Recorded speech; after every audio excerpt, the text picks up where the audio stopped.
Hey y'all, happy Tuesday. I'm gonna give everybody just a few minutes to come in and give the notification time to go out. Y'all definitely let me know if you're able to see me and hear me. And I'll give people just a few minutes to come on into the room. Hey Gab, hey Roland, hey, welcome to the Dun, hey Lavon. I see that y'all like my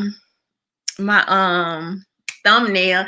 I said, man, let me stop letting my Photoshop skills go to waste and let me do a little something, put a little sauce on here and do something different. But I was inspired by this trend that is going on. Like when I saw and have been hearing about what's been happening, this is literally it's weird, yeah, because I'm a visual person. So this is literally what I visualize. But hey, Black Introvert, hey Helena. So I'm gonna give the notification a few minutes to go out and let people come on in, y'all.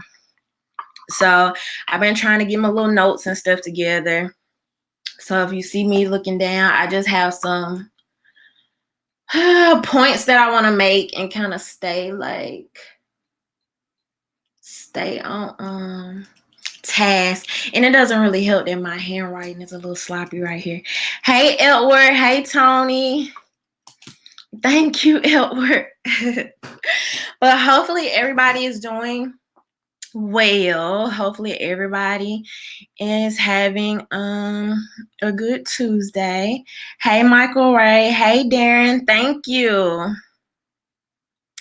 Hey Pilu. Okay, we got Pilu from the DMV. PG County to be exact. Awesome. So just gonna give people a few more minutes to come in here, y'all.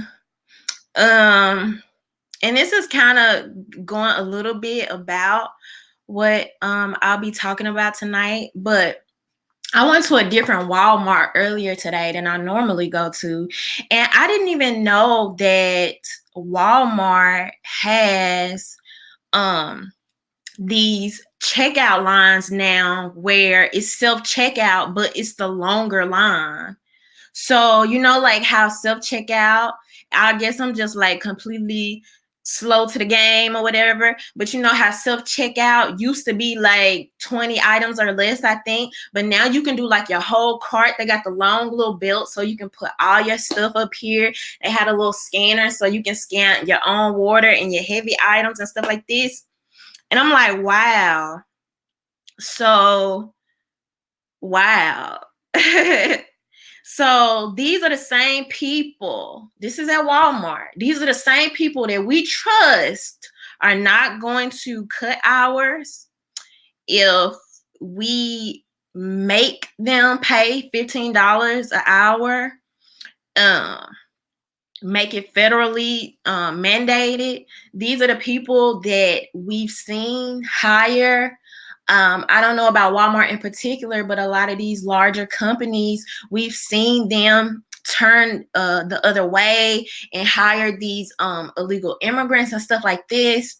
And so these are the people that we think would have some type of moral code or some type of reason to be beholden to us to not drastically cut hours or speed up automation. Like, it just doesn't make sense. I wonder if other people like look at that and think about that. If they're already getting rid of employees, like Michael said, if they're already getting rid of employees, what makes us think that $15 an hour would stop that or reverse that or fix anything? And so oftentimes I think we try to just throw money on top of problems, or we just try to not really look at solutions that make sense. But I don't know. So that just got me to thinking a lot about like these companies and this whole viral trend with this sandwich and all this stuff. So it's been a lot going on. So y'all know, and I'm trying to kind of like do more of this as well. But on this channel, I don't only like focus on, or I don't plan to only focus on mainstream media. I also want to focus on social media and how that impacts and influences our daily lives, particularly like with the Black community. And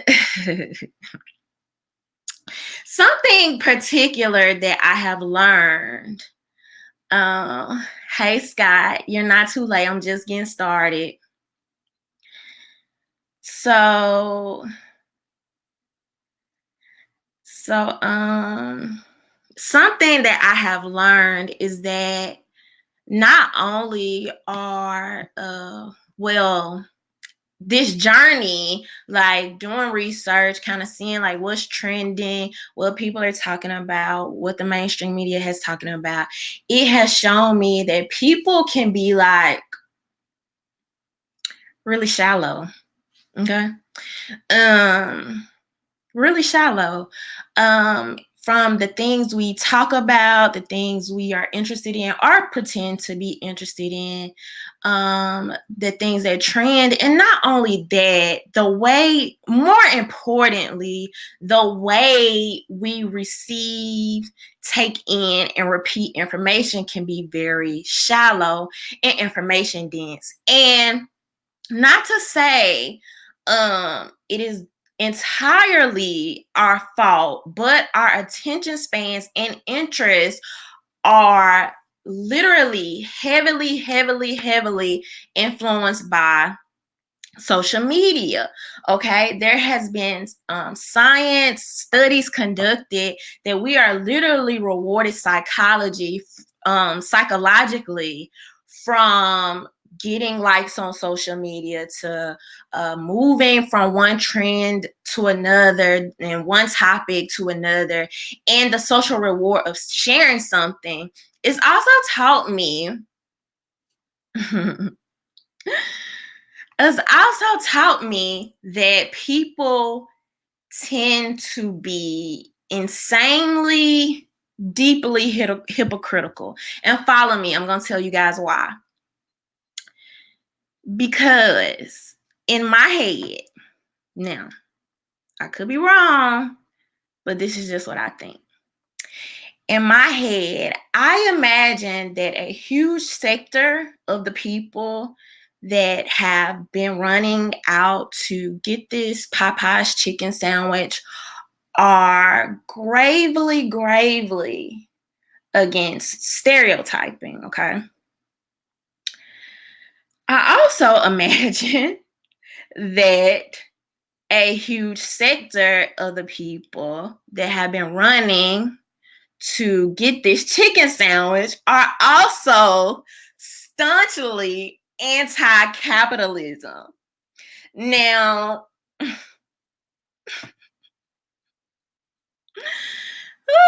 something I find odd is that, especially with this whole socialist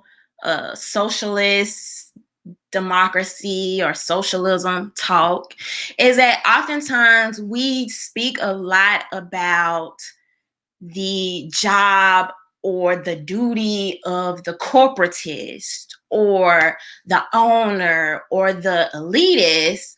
And oftentimes we don't speak as much about the duties and responsibilities of just the everyday working people. So I just find it odd that we place so much of the conversation on anti-capitalism and do not give the same exact energy to anti-consumerism, because we do know that consumerism makes capitalism possible. I mean, I don't know. These are just my thoughts. So these people pretend, or I don't know, maybe they're like really serious in the moment, like when they're on social media, but maybe it doesn't just transfer into their everyday lives. I don't know. But anyway, while these people are being anti-stereotype and anti-capitalism, or at least they're that way on social media. Social media has given everybody a platform to fake care. Or if not fake care, we tend to briefly be into things, you know? So sometimes those things are very lighthearted, like chicken sandwiches and waist trainers and flat tummy tea and selfie sticks and hoverboards and fidget spinners, and I'm sure there's plenty other stuff that we've forgotten about already. And then sometimes those things actually supersede consumerist trends, right? Like Amazon and climate change. You have kids in cages, and immigration, and you have the infamous, oh, there's going to be hundreds of women dying from back alley abortions that everybody was just talking about and super duper cared about, I don't know, 4 weeks ago, 8 weeks ago. I can't even remember how long ago now. And I just find it funny that we get stuck in these moments with like these trigger words and what's trending. And today we really care, and tomorrow we really don't. And I haven't heard any stories of any women so far that I know of dying from back alley abortions. So what that says to me is, did life just go on? Does it just continue after it's no longer trending? Do people go back to their regularly scheduled programming? And I think regularly scheduled programming is very, I don't even know the word I'm looking for, is very important to what I'm saying, because just that terminology within itself says so much. And some of y'all are watching right now like, what the heck is this girl rambling about? How the hell do you go from talking about chicken sandwiches to abortion?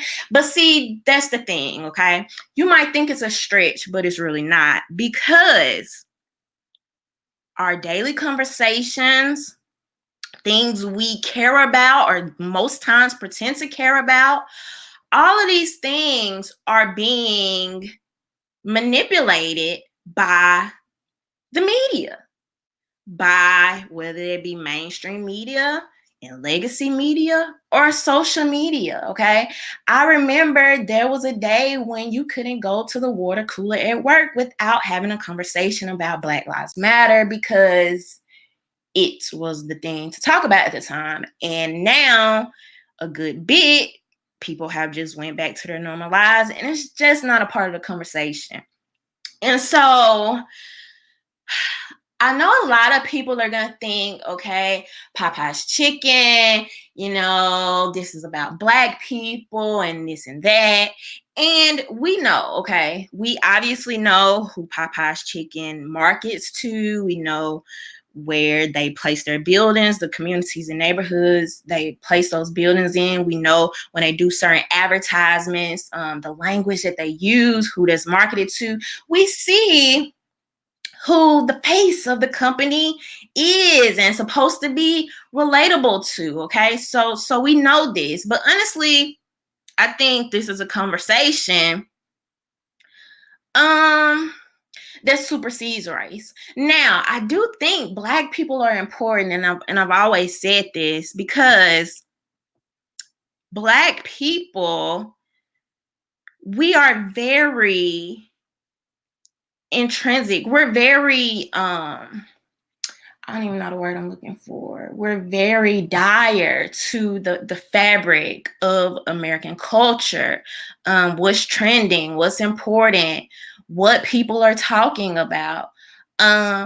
We make things trendy. We have spending power, okay? These things are very important. You used to go to your local grocery store and all the tabloids would have Jennifer Aniston on the front and Brad Pitt and Angelina Jolie. And now the world focuses on Cardi B and Kim Kardashian. And I know you're saying, RhondaMary, those are not Black women. Well, see, that's just the thing, okay? If you can align to Black culture, hip hop culture, urban culture, you can sell. That's what everybody talks about these days. That's what people want to know about. So we are very, very important to trends. You want to make something trend, you get Black people to talk about it. Black people equals money. And we know Popeyes is not a Black-owned business, okay? So, while most people are enjoying their sandwich that I think is like $3.99, Popeyes, so that's what we did. That's on our end. We enjoy the sandwich. And then the CEO of freaking Popeyes gets to laugh all the way to the bank and basically go, I don't know, like rest on an island or something. But anyway, so this is definitely a two-part thing. It's part manipulation and exploitation, and it's also part consumerism. And so tonight, what I want to talk about is how we kind of get to this point, the psychology behind these trends, why they can be so detrimental. And then I'm also going to talk about some ways on a personal level, because I believe in personal responsibility.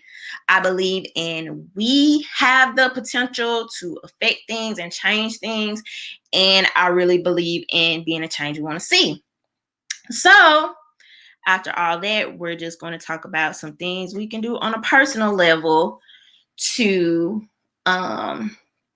combat some of these things. And so, yes, we're talking about, a chicken sandwich. That's kind of what prompted this conversation, but it's much, much, much deeper than this, okay? I think I saw somebody earlier say it's almost like we're literally living in the Matrix. And y'all will often see me. Patina said, Rhonda, did you see the fights and the songs about Popeye's chicken? I haven't seen the songs, but I've saw some of the fights. And y'all will oftentimes hear me talk about zombies and puppets and how the media is basically able to manipulate us and make us dance like puppets. And this is not by accident. When I heard of this crave, you have a lot of people saying, oh, it's just for fun. Don't take away fun from Black people. Let them have their fun. I don't know. I just find that really odd, as describing standing in line for hours to get a chicken sandwich where you could possibly end up in a fight. But nonetheless, in no way is this me trying to police people. I don't believe in that. I believe in people living their lives and doing what the heck they want to do. But I must always remind you guys that this is a part of manipulation at the highest form. And the news media is always doing that. Social media is always doing that. The corporatists are always doing that. And it's always a freaking guy behind the curtain pulling the strings. So that's the best way I can describe that.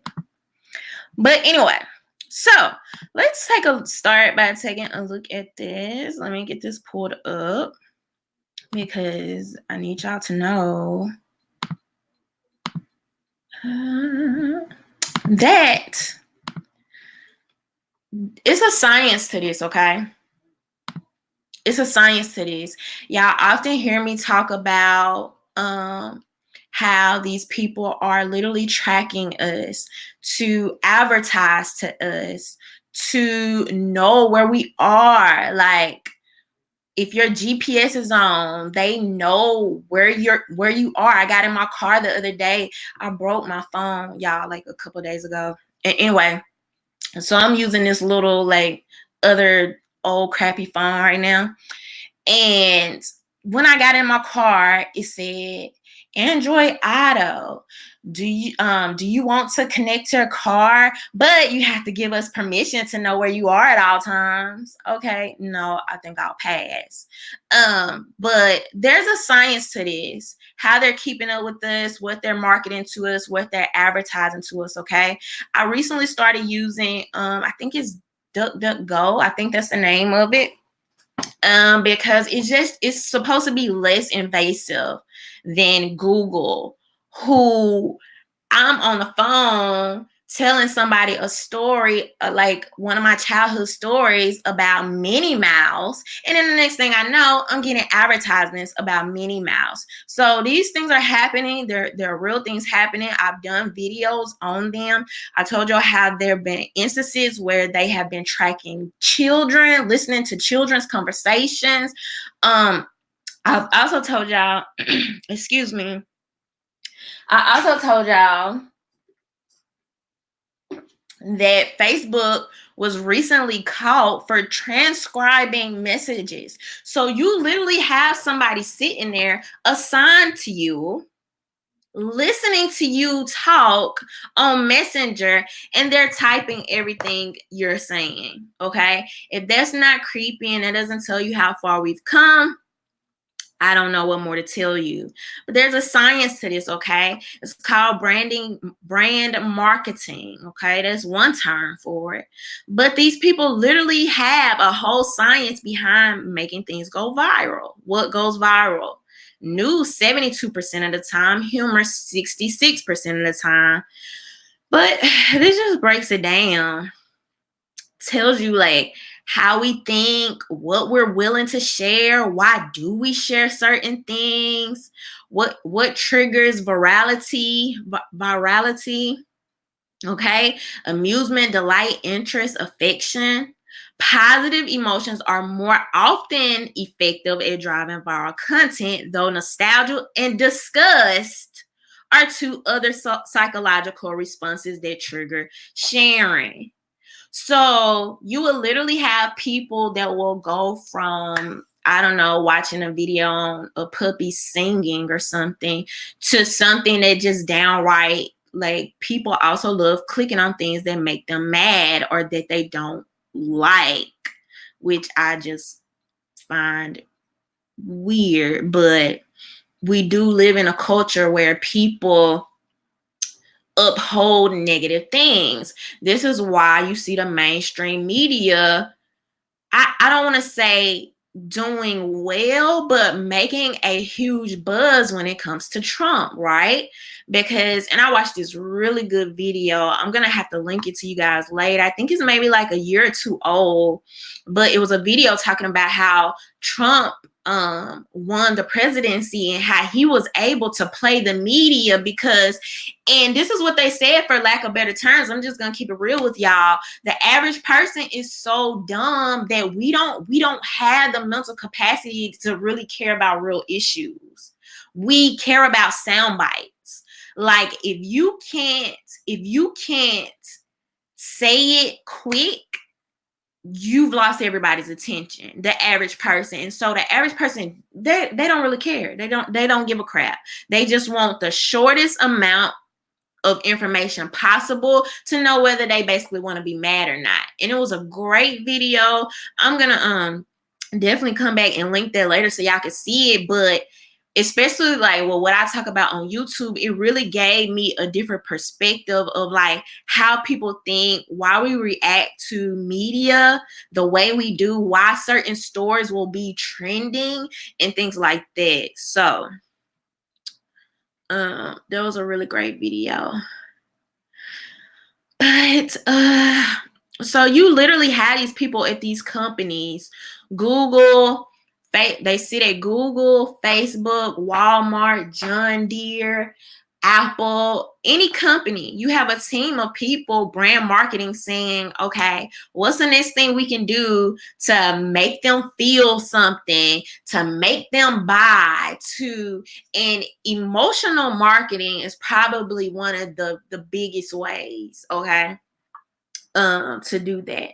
But anyway, so I'm going to talk about 3 ways that lend to things going viral, okay? The first being herd mentality. And this is actually interesting because, like I said, this is deeper than a chicken sandwich, okay? You can see this going across different facets of people's life and like how we react to things and things like that. But anyway, so herd mentality, mob mentality, whatever, describes how people can be influenced by their peers to adopt certain behaviors on a largely emotional rather than rational basis. When individuals are affected by mob mentality, they make different decisions than they would have individually. Social psychologists study the related topics of group intelligence, crowdism, groupthink, so on and so forth. So this is from blogubc.ca. And it's talking about why people follow the herd, not the flavor. And I thought this was very interesting because I saw some mixed reviews on like the whole chicken sandwich thing. Some people were saying it's great. Some people were saying, it wasn't worth the hype. But let's see here. So according to Professor Lawrence Ashworth of the Queen's School of Business in Kingston, Ontario, there seems to be this inexplicable kind of herding behavior. And it is the herding mentality where we go and what we tend to spend our money on. He further explained that we adopt the same behaviors as people around us, especially when there's more than one person engaging in that behavior. It's like every creature possesses some basic instincts.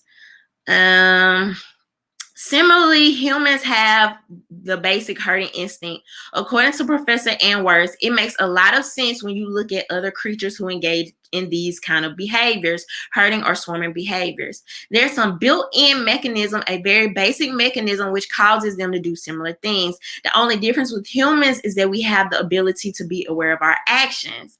And so for market research analysts, it is the consumer behavior which predicts whether a consumer will go to Tim Hortons and wait for 10 long minutes to get a simple cup of coffee, or go to Starbucks and spend an extravagant $5 for a latte. Although people think that they deliberately and consciously control their behaviors and choices, it's not true. Popularity begets popularity.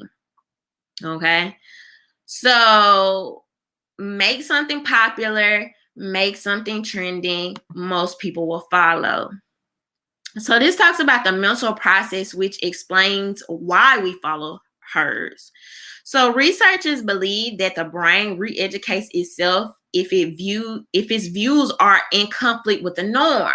The process could explain why we consider being too different as one of the most fundamental social mistakes. It can also explain why people follow fashion trends or join religious groups, and even the rise of extreme political movements like the Nazis and Soviet communism. We often change our decisions and judgments to conform with normative group behavior, okay? Dr. Kucherev, I don't know how you say that, believes social conformity might be the result of conflict with group opinion, triggering a prediction error signal in the brain. A prediction error arises from the difference between expected and actual outcomes. The scientists carried out function magnetic resonance imaging brain scans to look at the brain activity of volunteers at acts to judge the attractiveness of a series of faces. Deliberate attempts were made to sway their initial judgments using group opinion. The study found conflict with group opinion caused volunteers to adjust their own ratings in a conformist way. So they basically did this study, and they set these people in a room and they were like, okay, I want you to judge this person on how attractive they are to you.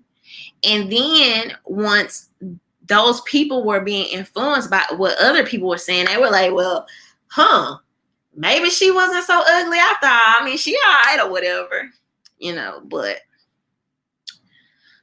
so let me see. I think it was something in here.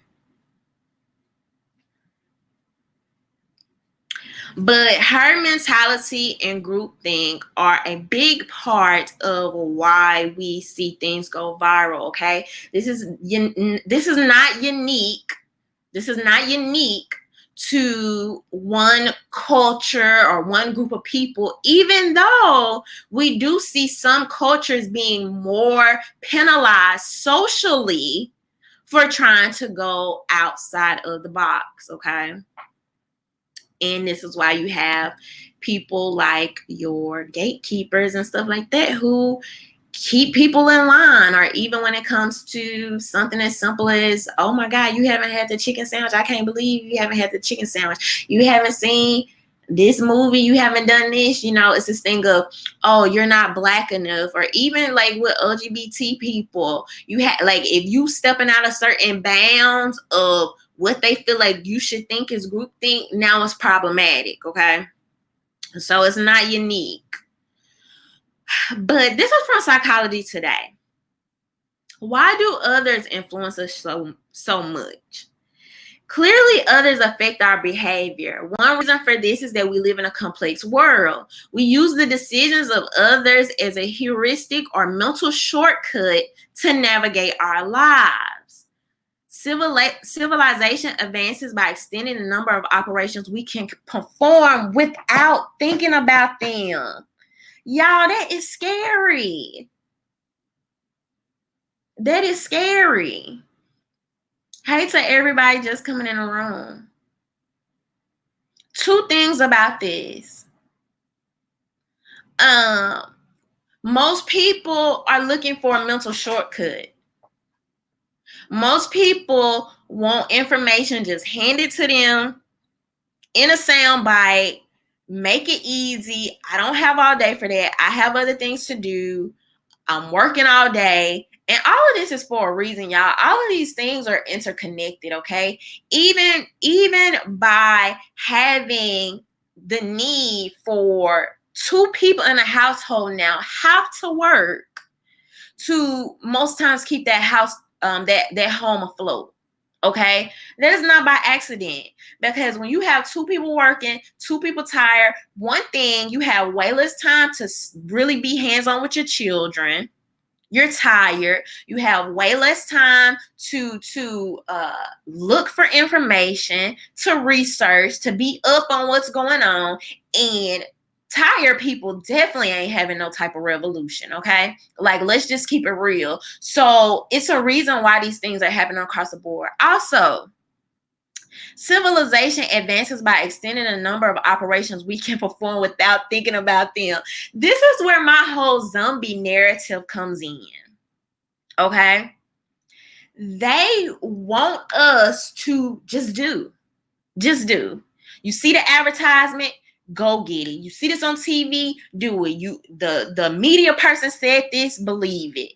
The doctor said this, believe it. Just do it. Just go for it. Don't think about it. Who has time to do that these days? Don't think about it. Just do it. And this is something else I found interesting. So this guy wrote a book that did this article, and I might have to get the book. But in his book Influence, Cialdini uses the examples of advertising informing us that a product is the fastest growing or best selling. Advertisers don't have to persuade us that a product is good. They only need to say others think so.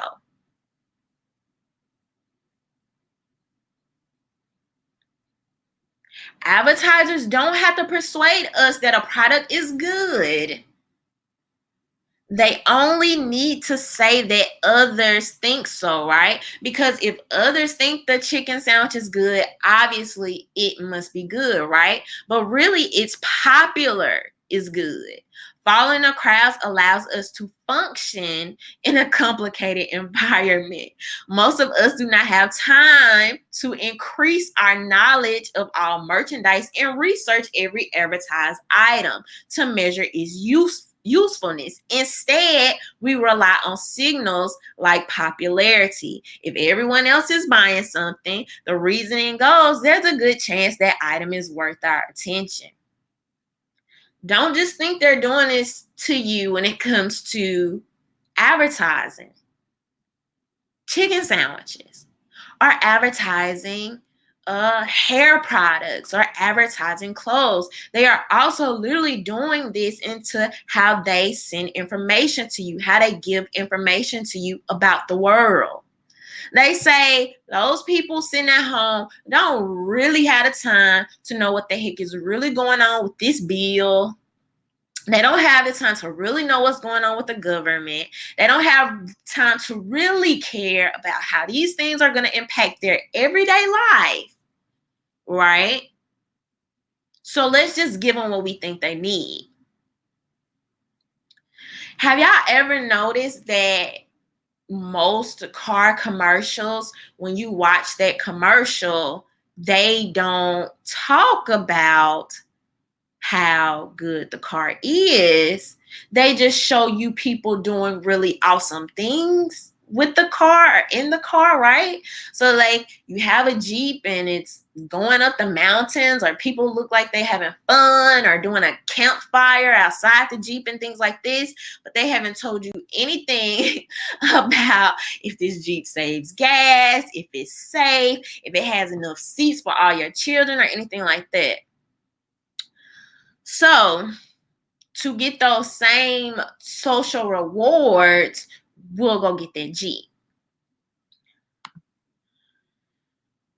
So this is so interesting, y'all. They've even come up with a term for normative social influence marketing. So social influence is all over the marketing industry. In fact, there's a new term that more advertisers use to describe the process of playing on a normative social influence. I'm guessing this is pronounced FOMO, but it's literally the fear of missing out. On TV, audiences are told to watch the Super Bowl, Video Music Awards, or Oscars, or risk missing those iconic moments that everybody's going to be talking about the next day. Because, oh my God, I would hate for everybody else to be talking about it, and I can't talk about it. I don't want to be left out like that. Locally, people are told to check out events or visit certain restaurants or bars, or risk being out of the loop where the cool people are. Even marketing for product staples like makeup, toilet paper, cars, and mosquito repellent plays on your fear of missing out. If you don't buy ABC repellent, all your friends will have fun outside while you're isolated from the pack indoors. While the term fear of missing out is new, the concept of social normative influence is even older than advertising. It's as old as society itself. So yes, Eliza, I'm also very tired of people telling us how to think. And that's why at the end of this, I am going to go over some solutions of how to combat this type of marketing. All right, so we talked about herd mentality and groupthink. That's one of the things that leads to things going viral like this. Next is, I didn't even know this, and I just recently learned this, but did y'all know that there is a clinical diagnosis for social media addiction? Did y'all know that? Press 1 if you knew that. Press 2 if you did not.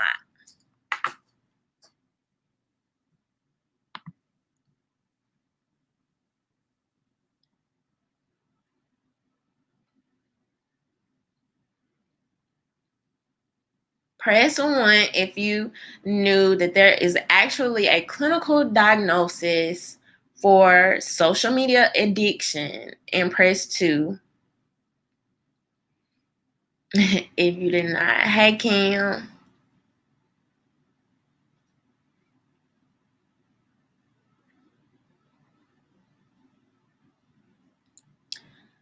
So I see some tools.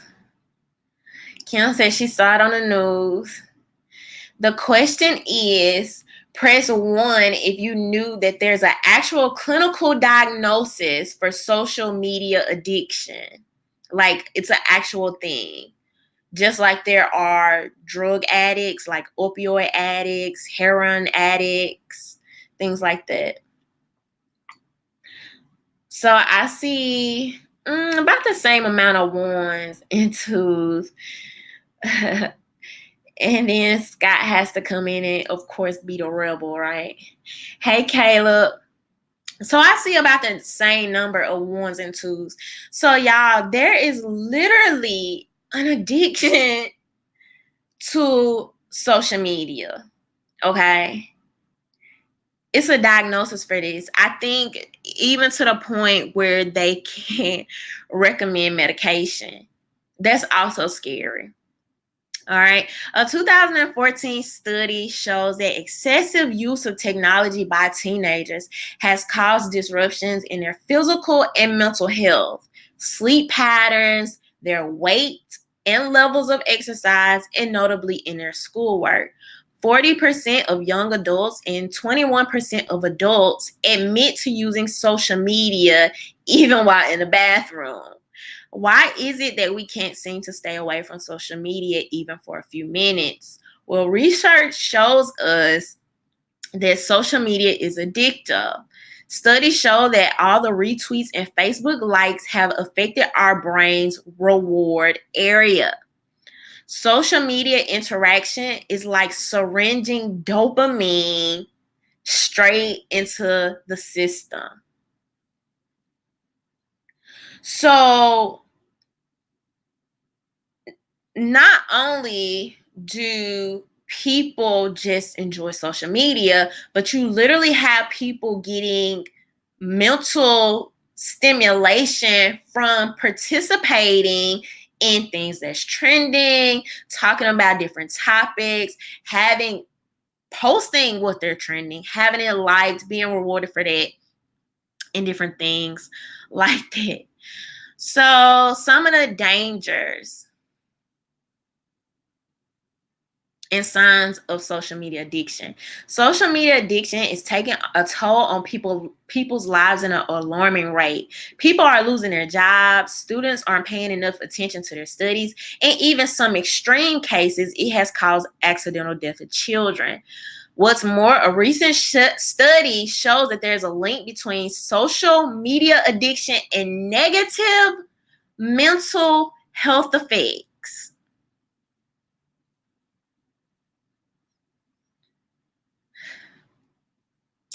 Negative mental health effects.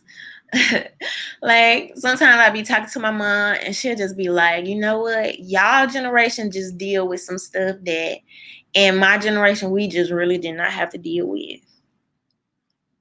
But you have some people who cannot put their phones down, have to participate, have to be in every moment, have to put their 2 cents in on every trending topic, have to be in a know, okay? And you literally have people going through depression, comparing themselves to other people, being unhappy when you can't reach the phone. This is another thing that I just recently learned, y'all. There's also a psychosis for, have you ever thought that you felt your phone like vibrate, but it didn't really vibrate? Like that's actually a thing.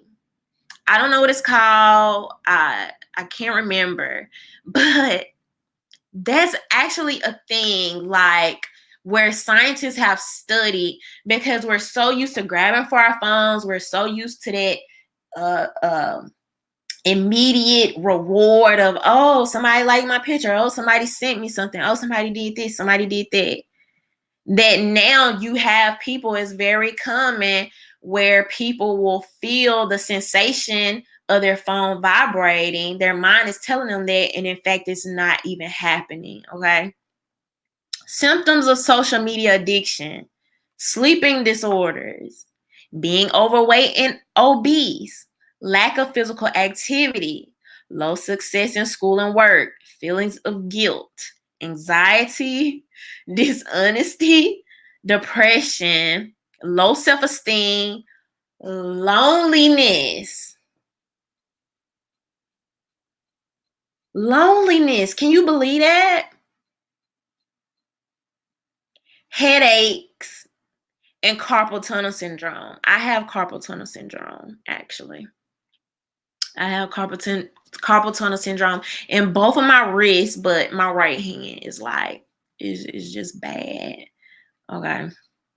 I used to do photo editing, so I was just always just on my computer and just, moving my wrists and stuff like that. So it led to me getting carpal tunnel or whatever. So we have herd mentality and social media addiction, all leading to things like this going viral. The last thing is consumerism. Where is my article about consumerism? Okay. The psychology of consumerism. So we know what consumerism is pretty much. We all know what this is. And I'm just going to read a little bit of this article and then we're going to kind of just talk about everything. So the Western ideology of more is better has become very commonplace, making it appear as though buying is necessary for happiness, as it is a primary method in which we can showcase our accomplishments to society. Okay, bam. You could go get that new iPhone. So can I, right? In order to gain this buying power, people must focus on earning high salaries and strive to get more and more money as they progress. Many people find themselves prioritizing money over happiness, health, ecological preservation, etc. As a result, we feel externally motivated by money in order to feed this vicious cycle of consumerism. Surprisingly, many studies have shown that money doesn't seem to be an effective compensation for workers around the globe. In reality, people seem to perform poorer on mechanical tests when offered monetary awards than those offered lower monetary awards. So I talked about at the beginning of the video how I think is very interesting and is very telling that people, this generation and this society is this whole anti-capitalism. And that's like 95% of the conversation, right? 5% of the conversation is consumerism. Like, who's really talking about anti-consumerism? I guarantee you a lot of those people in that chicken sandwich line are completely anti-capitalist, okay? But you cannot be anti-capitalist without being anti-consumerism. It makes no sense. It's fundamentally flawed. It's just hypocritical. It makes no sense. You can't be mad at the CEO of Popeyes for giving people a product and those people being happy about the product and taking their money. This is what these people do. And I'm sure if any of us could come up with some type of amazing product or something to sell, we would do so, okay? That's literally, a part of, just history, just like the world in general, making products and selling them, exchanging them for assets, okay? That's what we do. And so you cannot be anti-capitalism without talking about anti-consumerism. It makes no sense. And that's how I also know that this whole socialism thing is a fluke, because it completely always puts the onus on the CEO, on the owner, on the elitists, on the corporatists, and it tells you no significant role that the average everyday person plays within that system, other than, well, I don't even really know, but it just makes no sense. And so we are very powerful when we talk about what we share. Like, people made this happen. And so if people can make things like this happen, people can also impact, what we buy into and what's important to us, okay? So fundamentally, it just doesn't make sense to me. Like, it just literally just doesn't make sense. So I'm going to read a little bit of this. We're going to talk about this, and then we're going to talk about like some solutions to this and everything that's going on. So, I'll talk about politics, okay?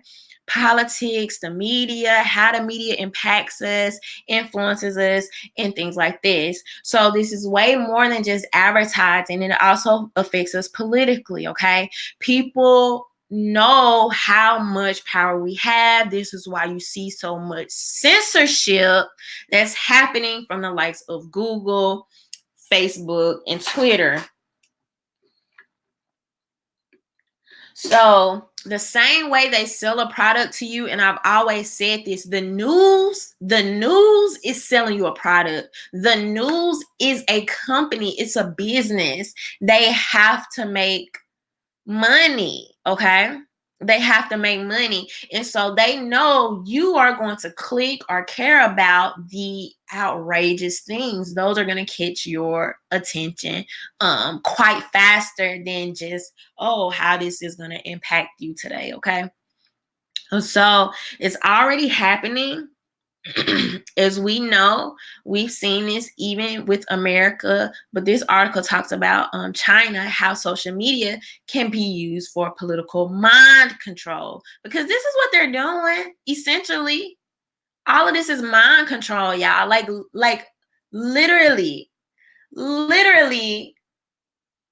mind control. It's freaky. It's crazy. It's uncanny. But anyway, the Chinese government has long been suspected of hiring as many as 2 million ordinary people, peep this now, to post complimentary comments on social media to portray growing support for the party.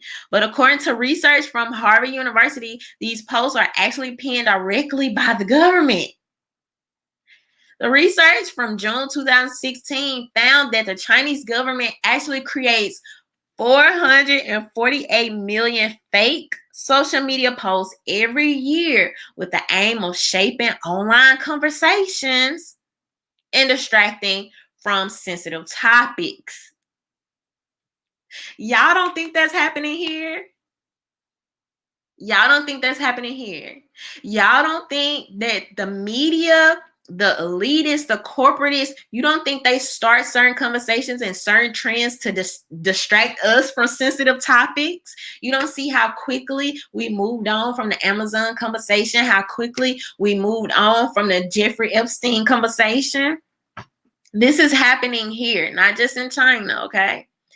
And considering that over 50% of Chinese internet users use social media in 2015, the skewed messages have the potential to reach a huge audience.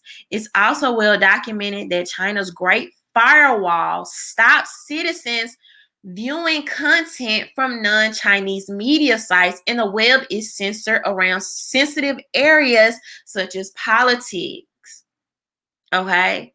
This is why I tell y'all about this. Like, we have to fight censorship, and you have to see it coming. We have to be forward thinking. You can't wait till it just affects you and be like, okay, now I want to fight censorship because it's affecting me. Like, we have to think ahead. This is already happening. It's already happening. Look at what Google is doing. Look how they literally shut down. Tulsi Gabbard went in on Kamala Harris. The whole world wants to know, man, who the heck is this lady? And Google was like, oh, heck nah, we shutting that down.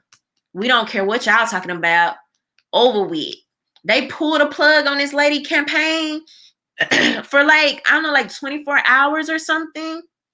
So y'all, we are not immune to this. This is already happening. You literally have Google colluding against politicians. It's crazy, man. It's crazy. And us the people in this room, we're going to see it happening right in front of us. So it's going to be totally different than the people who are going to try to see something 5-10 years from now. And they're going to be looking back like, oh, that's what was going on. Oh, boy. This may seem a world away for Westerners, but with the U.S. president election, so this is an old article, y'all. U.S. presidential election looming in November this year, candidates are turning to social media to drum up support. As of the writing, Hillary Clinton has 6.95 million followers on Twitter, and her staff are tweeting several times an hour during waking hours. Donald Trump is tweeting to his 9.11 million Twitter followers with similar veracity. When social platforms are used competitively, they present no threat, or do they?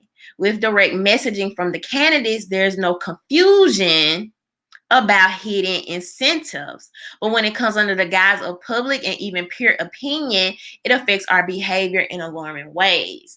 And I think that's why a lot of people who are Trump fans really like the fact that he completely negates the media, and it's like, bam, I'm gonna give y'all the information firsthand. It's coming directly from me, so you don't even have to get it from the media. And I think a lot of people like that. But anyway, all these articles from tonight I am going to drop below. How do I stop sharing?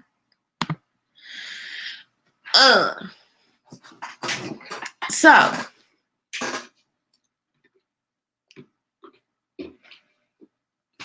y'all know how Rick Ross say it's deeper than rap?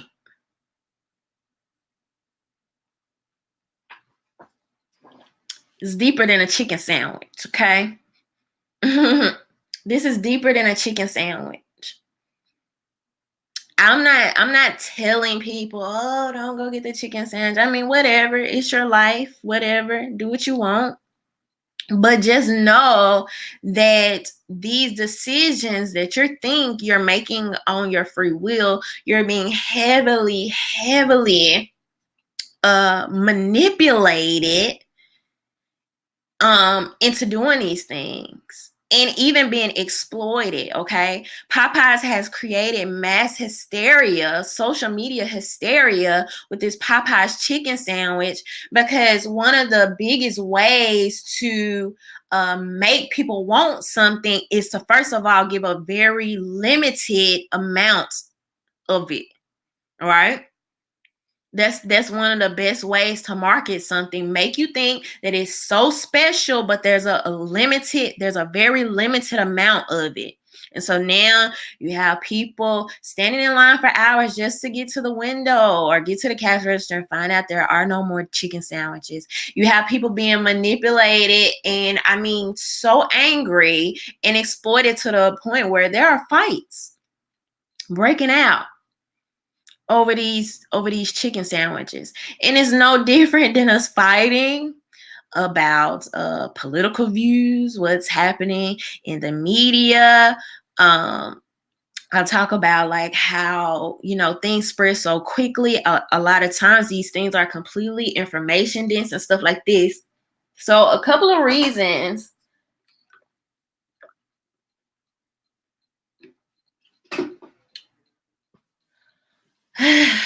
why these things can be bad for you are the psychological mental disorders, like we already talked about. There's literally a social media addiction that people can have, that the feeling is similar to almost drugs, okay? As far as the reward, the mental reward that people are receiving.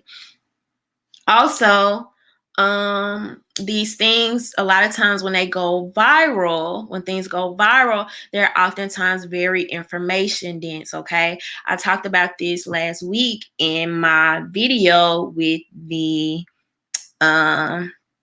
Amazon.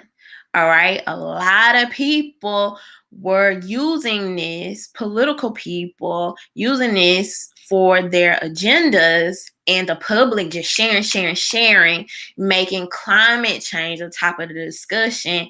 Yet there's literally literally cases. I mean, all type of stuff going on around what's happening at the Amazon right now. So it's much deeper than you're just gonna get in that meme. Okay, so disinformation, all right, manipulation goes right along with that. Sometimes these people just outright lie.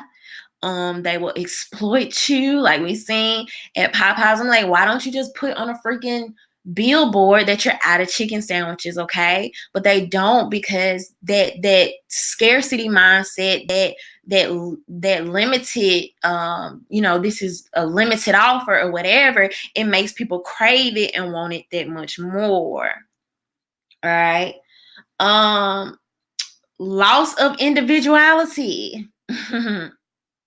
Do y'all actually remember when it used to be cool for people to be like, be yourself, be different? I don't really hear people saying that anymore, but there used to actually be a thing to say. But I guess people know that people aren't really being different anymore and being themselves anymore. So maybe people don't really care anymore. I don't know. But I always thought that was cool when it was a thing, or I guess people were pretending it was a thing, but it really wasn't a thing, because then when you would really try to be different or just be yourself, people wouldn't really like it. So I don't know. It's weird. But okay, loss of individuality and lack of production. All right. Lack of production. Everybody gets laxed. Everybody's waiting on the next person to do something about that, to make something popular. Everybody's waiting on the next person to talk about it before they talk about it. People are pretending to care about things, okay? Everything everybody just cared about weeks ago, now we don't. So it's just a lot of mind control going on. All right, so a list of some things, and these are just personal things that I came up with to combat this. I really want to talk about this, because I didn't want to talk about all this and not really talk about how people can take steps, personal responsibility, to combat these things. Okay, there is literally a war out here. It's a war out here for our minds, for mind control, for us. Y'all, back in the day, all right, advertisement you used to see on TV. Maybe if your family order magazines, you may have a couple magazines on the kitchen, the coffee table, and then you may pass a couple billboards on your way to work. But in today's society, we are constantly being inundated by messaging. Okay. And a lot of that messaging is for mind control. And sometimes it's, it's playful. It's just marketing. And sometimes these things are actually very sinister. Okay. You have a lot of people behind the scenes pulling people's puppet strings. Even the things as a society we are starting to move to think is okay. I was watching a video earlier today about, is it okay for children to be drag queens and to perform in front of adults? And I'm like, this wouldn't have even been a conversation 20 years ago, okay? It wouldn't have been a conversation. It wouldn't have been a question for anybody, right? But something so simple as that, our culture and society is being moved in what's oftentimes called to be progressive, but oftentimes it's just a lot deeper. It's a lot deeper and a lot more sinister than that. We start on one end and things just go way left or whatever. And so it's called social engineering. All right. But anyway, things to combat this. All right, so minimalism is one. So minimalism basically just, and y'all, I didn't even really know, like, I'm a minimalist, okay? Like, I'm totally a minimalist. Like, I'm not real big on stuff. Like, I don't have to have like the newest, hottest things out. Like, I have like 3 pair of shoes that I just love that I'll pretty much wear with anything. Like, I'm just not a extra have to have stuff type of person. And I never knew till recently that minimalism was actually a thing, okay? And so basically, minimalism just cuts out a lot of stuff. Okay. So it takes you from, because we're all consumers. Okay. We're all consumers. We'll always all be consumers. But it just drastically changes your consumer habits. And so you focus on things that you really need or you feel like you have to have instead of having everything else that everybody else has. That's something that I always thought was weird, y'all. I'm telling y'all, even when I was back in school, I always wondered, now, why would I want to have on the same exact shoes as you? That's just weird to me. I just, for the life of me, why would I want to have on the same outfit? Is like, anyway, so I just never got that whole thing anyway. But minimalism is great. Obviously, there's different levels of it, but it's really about focusing on the things that matter. What do I really need? How can I make use of this? Okay. I went shopping. We went to the mall with my family this weekend, and my aunt, we actually went to the food court, and my aunt was like, we're in this store with me. And I was like, okay. And so we're looking at this shirt, and it's like a $20 shirt, and it's just like a plain shirt. And I'm like, do you love the shirt? Do you have to have it? Because honestly, to me, looking at the shirt, it's just not worth $20. Like, really? I mean, if you're going to spend $20, I mean, just make it worth it. Like, I don't know. It just makes sense to me. So anyway, minimalism is one thing. Researching. Oh, yes, I'm glad you said that, Neil. Neil said less stress and more positivity with minimalism mindset. Let me tell you this. Another thing is, like you said, more positivity, because you really start to think about the things that really matter. Like, you really start to think about the things that really matter, and you actually become very thankful for what you have. So I think it's a very good mindset to take on. And I really do think if you had never considered it, maybe just try it. Like, it just opens you up to like a whole different level of like thankfulness and gratitude or whatever. So that was a good point. Thank you, Neil. Also, also researching. Okay, when something is trending, I'm a naturally curious person. Yeah, I don't know what's going on with me today. I'm sorry.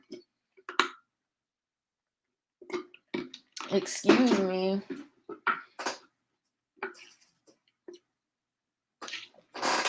But I'm a naturally curious person. And so if I'm on the phone with you and you tell me something new, I'm like right then and there, I'm like Googling it, because I don't want to let this conversation go by and me not know more information. I was on the phone with my friend like maybe like 2-3 days ago, and I was saying how like 74% or something of athletes, or maybe I can't remember if it was just athletes in general or people in the NFL, will file bankruptcy within like a couple of years of leaving the league. And so I was telling my friend this, and he's like, yeah, but I don't think that means what you think it means. I don't think it means like they're broke. I think it just means that they don't want their assets liquidated. And I'm like, you know what? I never been bankrupt before. Never thought about it. I don't know. So what did I do? Go research it, because I wanted to know more information. And so I didn't know there was a whole different type of bankruptcy for rich people. Okay. So that's something I learned the other day. But just in general, Research. Don't always take people's word for it. Do follow up. Find more information. If you see that the freaking Amazon is on fire, something in your mind should go, I wonder why. Okay? Not just, oh, the Amazon is on fire. All right? Next thing is supporting local businesses. Supporting local businesses. All right. While the guy at Popeyes, the CEO, is somewhere laying out on an island, him and his kids, and chilling and drinking Moscato or whatever else they're doing. Okay.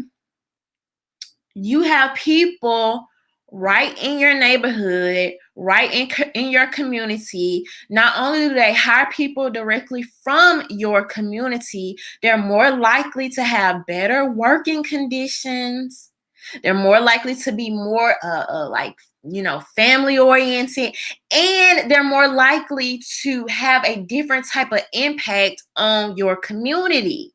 Their children may go to school with your children, things like this. These are very important things to consider. Support local businesses 1 or 2 times a week. Instead of eating at McDonald's and Popeyes, go to the local a wing place or sub shop or whatever. Support these people. Support your local gym, your local tire shop. Where you do these things where you can. Okay, if we do that, particularly in a Black community, it would be literally, so impactful to employment rates. All right, so impactful, because where you have this CEO at Walmart, where I was telling you about hooking up all these machines and you scanning your own stuff out. I go in Walmart, I'm working. You might as well give me a blue vest, okay? But when you can reach these people right in your community, they're less likely to go that route. So it's just very impactful to shop and eat where you are. Shop and eat locally. Like, I always recommend that. That's something I do myself in my daily life. All right. Fasting and detoxing from social media. I do that often, okay? Taking breaks from social media, coming back to reality, walk to the kitchen and talk to your family. Like, I don't know, like, seriously. Take a break, take a breather. Get off Instagram, get off Twitter for 2-3 days. Get off for a week. Give yourself a limit of how much social media time you're going to do today. Relegate, I only do social media for an hour today. And y'all might say, oh, an hour sounds like a lot, but you literally have people spending hours on social media each day, okay? So a social media fast, they're great, especially when you find things to do, like outdoors and stuff. Go sit by the water somewhere. Go take a breather. Look at the clouds. Touch the grass. Like, when the last time you've done that? Like, touch grass, like, literally. And I'm not just saying that. These things actually affect our mental positively. Okay, these things have mental effects, good mental effects on us. I know people used to make jokes about tree huggers. Okay, I've never just hugged a tree. I've never hugged a tree, but the concept, right, actually came from a good place, because earthing, putting your feet in the grass, putting your feet to the dirt, breathing outside air, it literally impacts your brain, okay, in a positive way. And then the last thing is getting involved.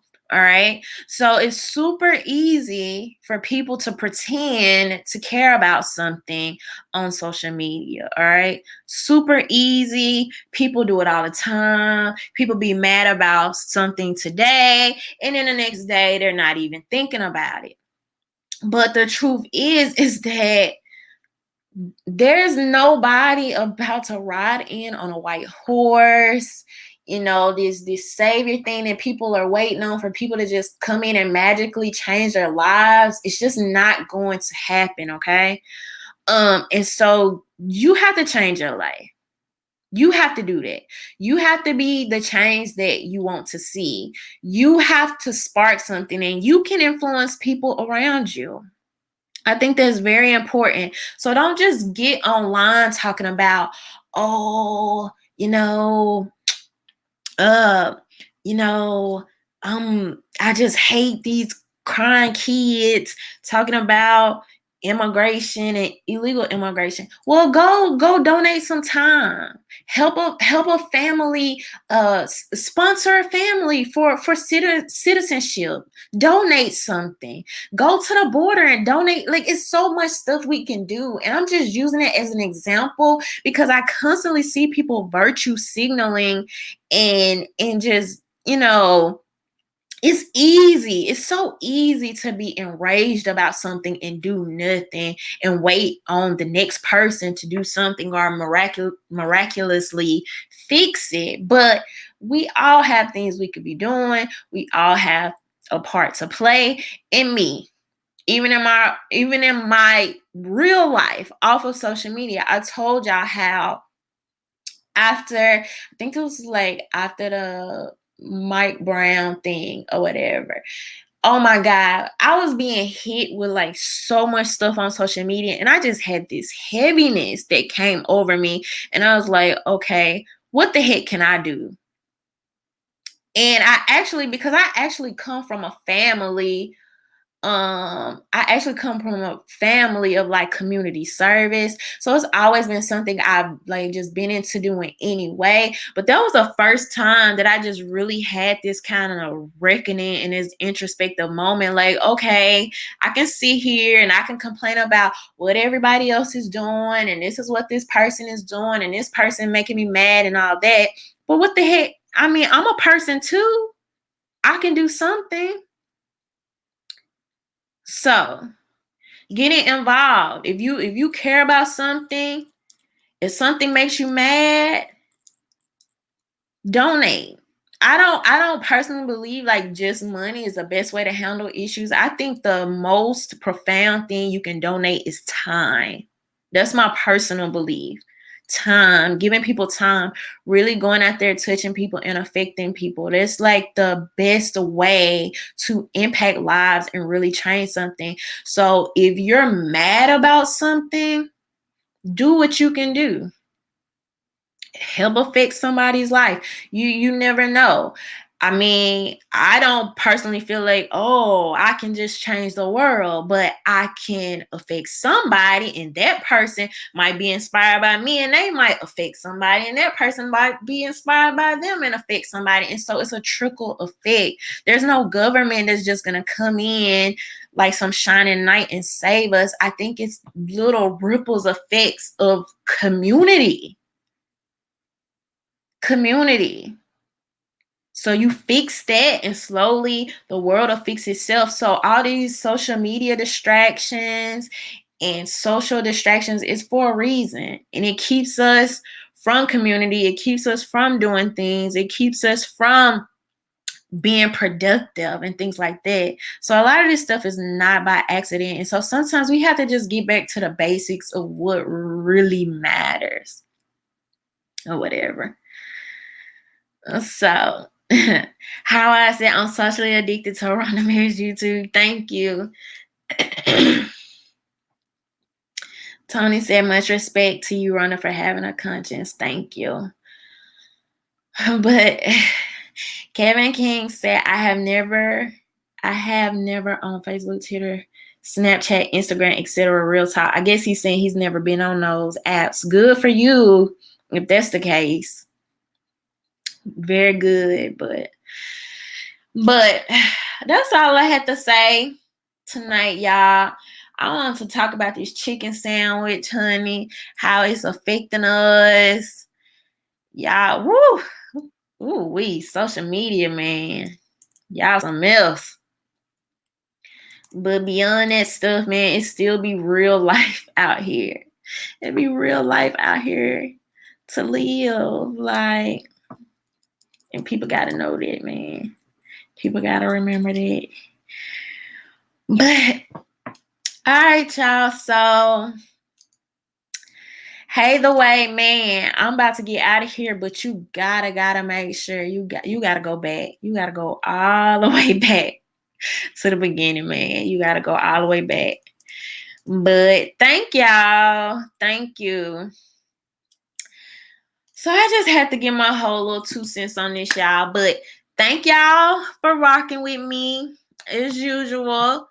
Make sure y'all give me a thumbs up so this video will get out. Thank y'all for always supporting me. I appreciate that. Every Tuesday, y'all be here with me every time and constantly watching my videos. If you're here for the first time, please make sure you subscribe. All right? Don't forget about that. And I will be talking to y'all soon. So thank y'all. Have a good night.